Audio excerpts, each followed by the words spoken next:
Hey guys, Tony Denaro here. I know just a couple of you might be interested in short squeeze plays. I want to go over a couple of my thoughts with you on Bed Bath & Beyond, ticker symbol BBBY, and the 8K filing that was made on March 8th. Let's get right into it.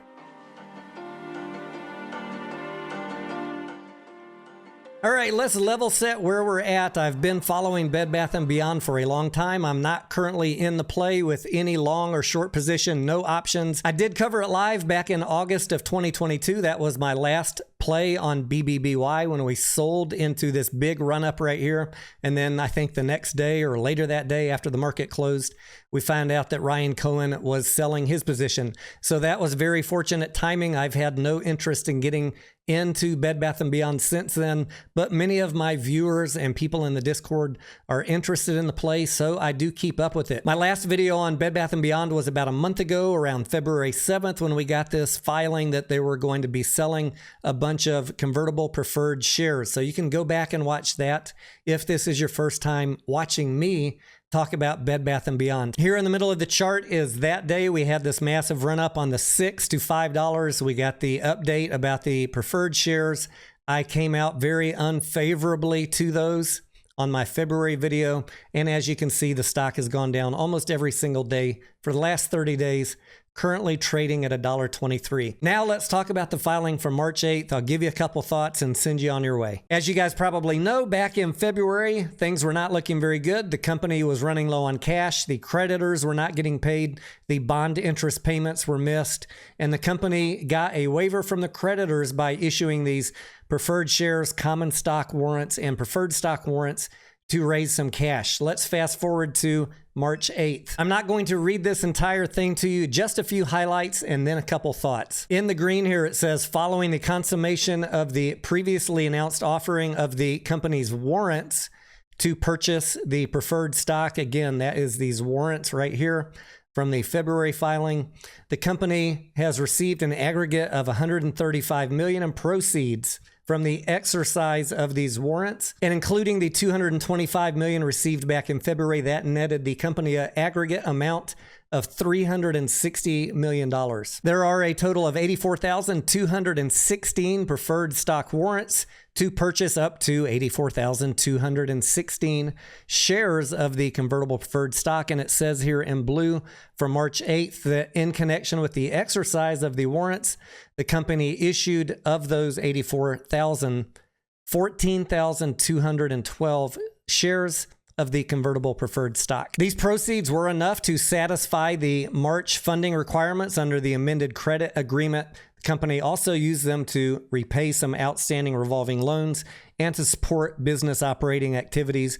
And as we know now, the interest payment that was due at the beginning of February has now also been paid. Scrolling up to the top of this form, there's one other thing that I want to point out. There is a requirement for the creditors to receive an additional $100 million of proceeds under the equity commitment documents on or prior to April 6th. So that is about a month from today, and every 22 trading days thereafter. What does that mean? You can expect that there is going to be some additional exercise of preferred stock warrants because the company needs to continue to raise cash to stay in compliance with this waiver and amendment with the creditors. In this video, I'm not going to go over any speculative theories about who is buying these preferred shares. I'm also not going to discuss any speculation about a merger or a buyout of Bed Bath & Beyond. There are plenty of other YouTube channels to provide you that information if that is what you're looking for. I am here to talk to you about what I think is happening with these preferred shares and how it could impact you as a trader if you're in this play. As we know right now, the latest reported outstanding shares is 116 million, free float of 113 million. The currently reported short interest is at 67% with a cost to borrow average of 276%.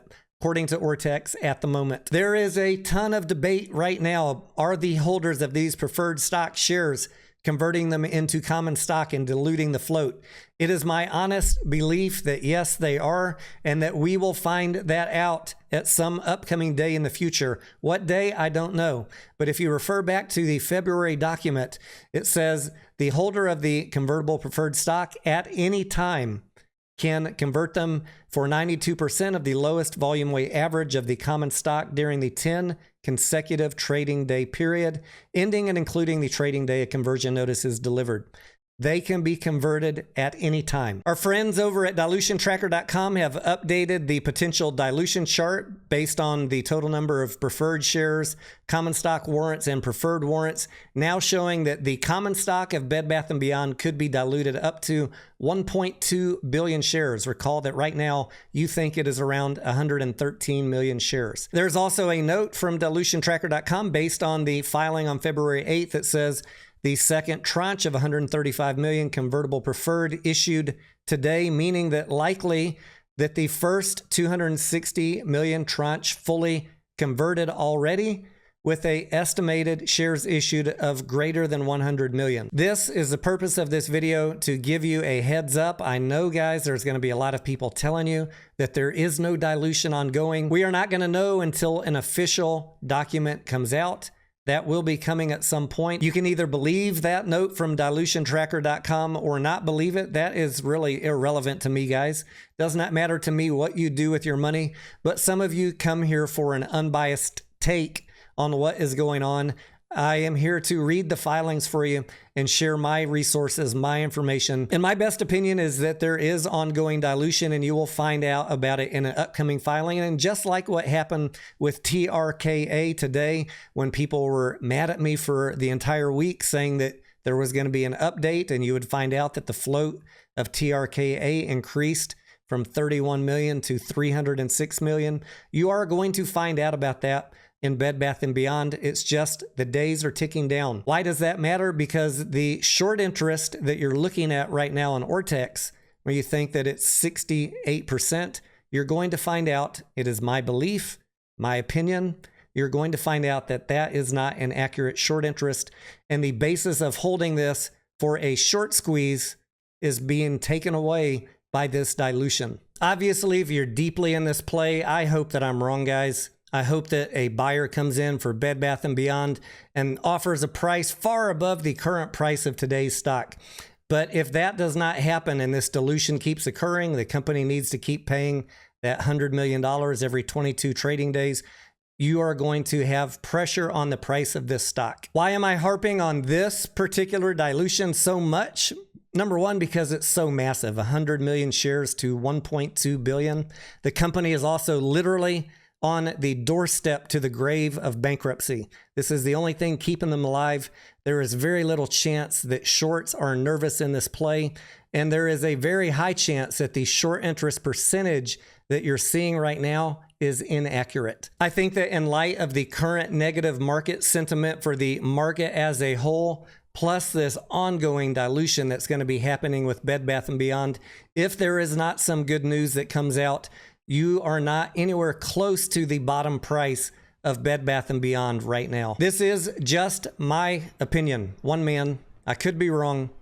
This is not financial advice. I'm here to share tools that I have, like Dilution Tracker, and my reading of the filings so that you can get a perspective that is not based on hopium, hype, or somebody who is deeply into this play.